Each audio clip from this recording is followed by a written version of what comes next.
வறுமை ஒழிப்பு திட்டங்களில் இந்தியாவிலேயே சிறந்த மாநிலமாக விளங்கி வருவதாக தமிழ்நாடு அரசு பெருமிதம் தெரிவித்துள்ளது.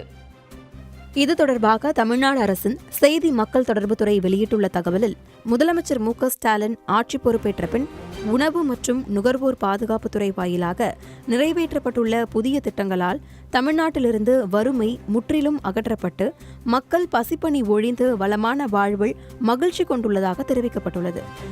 ஏழை எளிய பொதுமக்களின் வசதிக்காக அவர்களுடைய குடியிருப்புகளுக்கு அருகிலேயே நியாய விலைக் கடைகள் அமைக்கப்பட வேண்டும் என்பதற்காக 633 முழுநேர நியாய விலைக் கடைகளும் 1033 பகுதி நேர நியாய விலைக் கடைகளும் புதியதாக திறக்கப்பட்டுள்ளன எனவும் தமிழக அரசு தெரிவித்துள்ளது.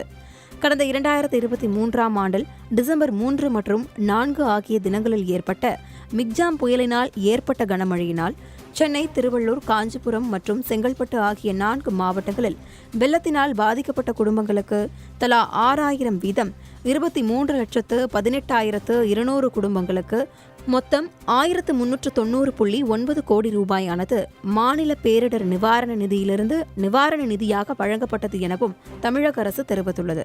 திராவிட மாடல் அரசு விவசாயிகளின் நலன் கருதி நேரடி நெல் கொள்முதல் நிலையங்களுக்கு படிப்படியாக கட்டடங்களை கட்டி வருகிறது எனவும் 40 மாதங்களில் 230 நெல் கொள்முதல் நிலைய கட்டடங்கள் 100 கோடி ரூபாய் மதிப்பீட்டில் கட்டுவதற்கு அனுமதிக்கப்பட்டு இதுவரை 130 நெல் கொள்முதல் நிலையங்களுக்கு கட்டடங்கள் கட்டி முடிக்கப்பட்டு மீதமுள்ள கட்டுமான பணிகள் தொடர்ந்து நடைபெற்று வருவதாக தெரிவிக்கப்பட்டுள்ளது. புதுடெல்லியில் உள்ள தேசிய கிடங்கு மேம்பாட்டு ஒழுங்குமுறை ஆணையத்தின் கீழ் அதிக எண்ணிக்கையிலான சேமிப்பு கிடங்குகளை பதிவு செய்ததற்காக தமிழ்நாடு சேமிப்பு கிடங்கு நிறுவனத்திற்கு மத்திய அரசு முதல் பரிசு வழங்கி பாராட்டியுள்ளதாக தெரிவிக்கப்பட்டுள்ளது. இப்படி ஒவ்வொரு துறையிலும் புதிய பல திட்டங்களை நிறைவேற்றி தமிழ்நாட்டு மக்களின் வாழ்வாதாரத்தை உயர்த்தி சாதனைகள் நிகழ்த்தி வருவதாக அரசின் செய்திக்குறிப்பில் தெரிவிக்கப்பட்டுள்ளது.